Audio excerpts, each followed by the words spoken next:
na po. Ito po yung fried chicken na regular. Magluluto po ko ng white. Unahin ko po itong white sauce kasi papasok yung estudyante ko. Halaputin lang po natin siya, mga mare. Ito mga mare, lumalapot na po yung ating milk sauce.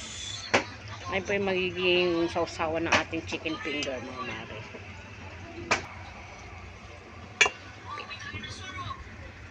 Mga mare. Okay na po yung lapot niya kasi pag lumamig po yan, lalapot pa po siya. Yan po ang ating sauce. Milk sauce po para dito sa chicken finger. Po yung aking fried chicken po. Iba po tapos lutuin. Sarap po siya mga mare. Sarap. Kain po tayo.